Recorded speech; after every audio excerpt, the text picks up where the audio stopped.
Pode alguém ser privado da graça de Deus? Eu penso que sim, e por pelo menos duas razões, as quais eu gostaria de refletir com você no vídeo de hoje.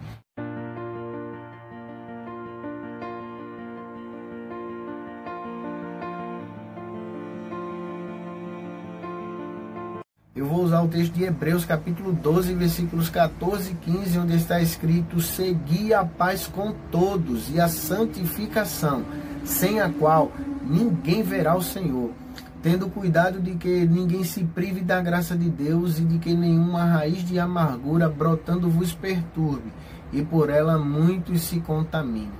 Permita-me dizer, querido, que a qualquer momento algumas sementes de amargura serão lançadas contra nós. E se nós não tivermos o devido cuidado, elas serão espalhadas por todo o nosso corpo, tal qual uma raiz. E espalhando-se, elas contaminarão por completo o nosso ser.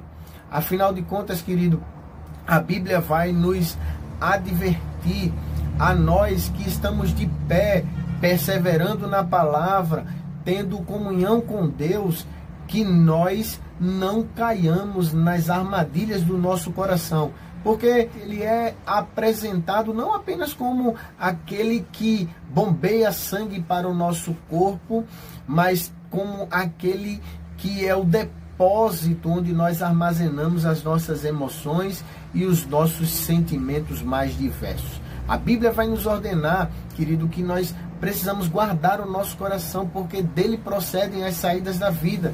E o próprio Jesus vai nos dizer que nós devemos ter esse cuidado, porque do coração a boca fala daquilo que ele está cheio.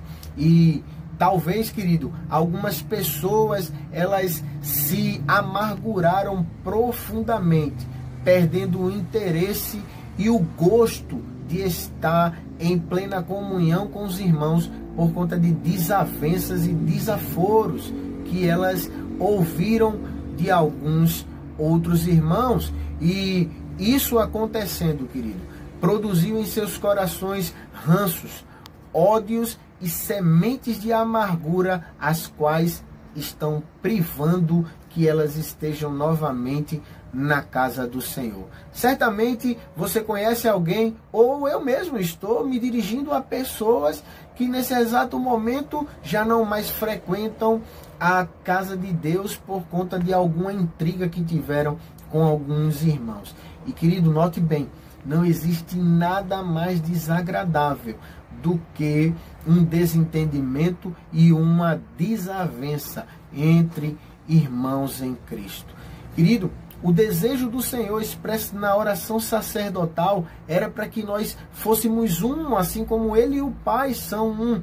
Mas nós, muitas das vezes, querido, negligenciamos esse desejo que o Senhor apresentou em oração e esquecemos que nós temos esse compromisso de zelar pela unidade do Espírito, irmãos, através do vínculo da paz. Observe bem, muitas dessas sementes de amargura são lançadas nos corações, tanto daqueles que são ofendidos como daqueles que ofendem, por falta de liberar perdão uns para com os outros. A Bíblia vai dizer em Lucas capítulo 17, algo que foi perguntado ao Senhor pelos apóstolos, e eles perguntavam quantas vezes nós deveríamos perdoar quem nos ofende. E Jesus respondeu: se uma pessoa 7 vezes no dia errar contra nós e repreendida arrepender-se, nós devemos de lhe conceder o perdão. Afinal de contas, querido, nós recebemos a natureza divina e somos exortados a perdoar uns aos outros, assim como nós fomos perdoados, se nós esperamos receber de Deus o perdão que nós dirigimos ou delegamos às pessoas. Esse é um dos motivos, mas o outro que nos priva da graça de Deus é o nosso orgulho, a nossa soberba, a nossa autossuficiência e muitas vezes a nossa arrogância e prepotência diante de alguns fatos que nos colocam uns contra os outros. Nós precisamos entender, querido, que nós não somos isentos de errar. Não somos impecáveis e, portanto, carecemos da graça de Deus a nos auxiliar sempre, sempre, sempre. Nunca devemos pensar que nós somos justos por nós mesmos. Nós fomos justificados por aquele que é verdadeiramente justo e que morreu pelos nossos pecados. Lucas, no capítulo 18, a partir do versículo 9 até o versículo 14, o Senhor Jesus apresenta uma parábola a fim de nos ensinar muito a respeito da humildade e da exaltação que nós devemos ter e evitar. Devemos ter a humildade de reconhecer que nós não somos impecáveis, nós não merecemos bem algum da parte de Deus, mas que Ele graciosamente nos concede. E devemos ter a humildade e não a soberba. Afinal de contas, esse texto vai nos dizer que o fariseu que arrotava santidade e orava dizendo que se orgulhava de não ser igual ao publicano, ele desceu da oração não justificado.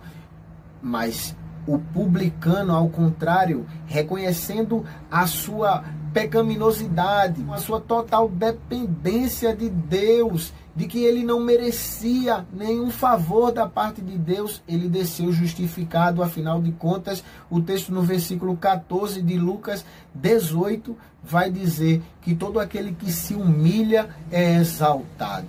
E quanto a isso, nós somos lembrados em Tiago, no capítulo 4 e versículo 6, que Deus resiste aos soberbos e concede graça aos humildes.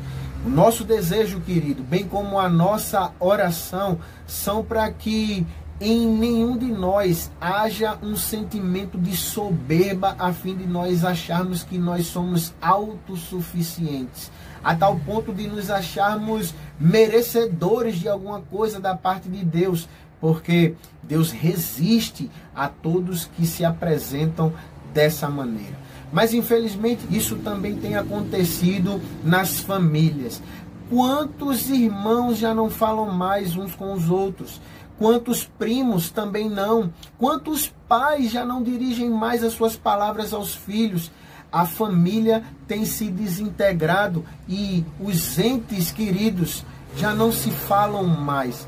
E é triste ver isso, querido. Eu gostaria de, com esse vídeo, exortar você que foi ferido por alguém da sua família, a que perdoe, para que você viva bem e que você se assemelhe em tudo àquele que nos concedeu graça a perdoar aqueles que não serão capazes sequer de pedir perdão. Mas através da graça de Deus nós somos capacitados para isso. Eu sei, não é fácil, mas esse é um desafio para você e para mim. Eu também sou desafiado nesse sentido. E para você, querido, que em algum momento ofendeu alguém com uma palavra ou com a sua atitude, peça a Deus humildade e discernimento para reconhecer isso e dirigir-se até essa pessoa a fim de pedir perdão. Olha, isso é uma atitude de grandeza sem igual e que poucos serão aqueles que conseguirão fazê-lo. Mas a nossa petição ao Senhor é que tanto eu como você possamos desenvolver isso praticando. E, portanto, eu gostaria de convidar você a continuar conosco, perseverando na palavra.